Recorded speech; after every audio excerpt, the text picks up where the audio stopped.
So you see a child attending to another child who's upset, or you see a child attend to an animal who's in need. Tell me what we should be doing, because what I think I just heard you say is if we say, that was lovely the way you were with that little dog, that there's another way that we could be coming Oh, at that. so much so.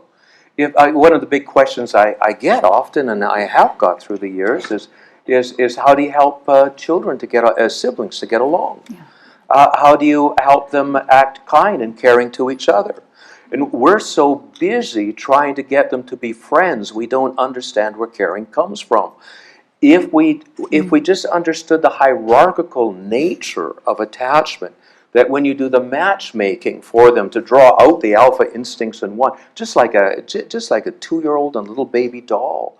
Oh, that baby's so lucky to have you. Look at her. She, you're just so good for her, and you get that wonderful alpha presence to take care of, to care for, and so caring it is natural to hierarchically organized attachment. But what we've tried to do in our society is flatline all those attachments. Same age, same grade, the siblings to do so. And we don't realize that caring is not natural to that particular thing. Caring comes out best. That's why you see it, and why in play you have this in terms of taking care of dolls, the younger, the pet, and so on. The caring is just phenomenal. But it is a hierarchically arranged emotion for the most part until we get older and can reciprocate in this. But for children, it's very much of a hierarchically arranged emotion.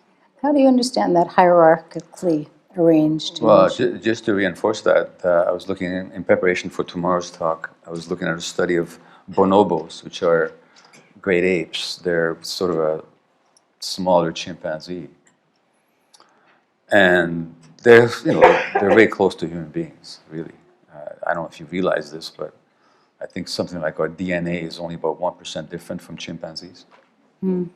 Next time you think you're so great, They're Anyway, pretty great, too. they were looked at consoling behavior among bonobos. These immature children, young bonobos, consoling others, comforting them, Yeah. who've been hurt or upset or scared, and they'd actually do this. These immature not baby, but child or youth, adolescent bonobos will engage in consoling, caring behavior. But it's the ones who have been brought up close to their mothers who are most likely to engage in that kind of behavior. So again, it's that hierarchical transmission of caring that Gordon's talking about. Do you want to explain that a little bit more, what you mean by hierarchical? Well, the attachments are all the attachment instincts are to arrange us in a way to either care for or to be taken care of, because that's the purpose of it. Our survival depends upon our togetherness, and our togetherness is arranged so that one takes care of the other. So in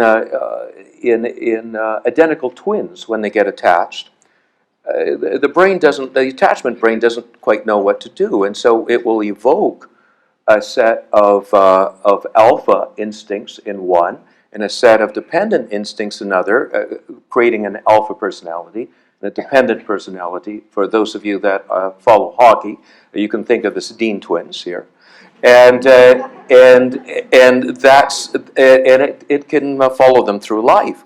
Now, ideally, it would be reciprocated, like in an ideal marriage, that at any one given time, one is taking care of the other, but over time, they both take care of each other.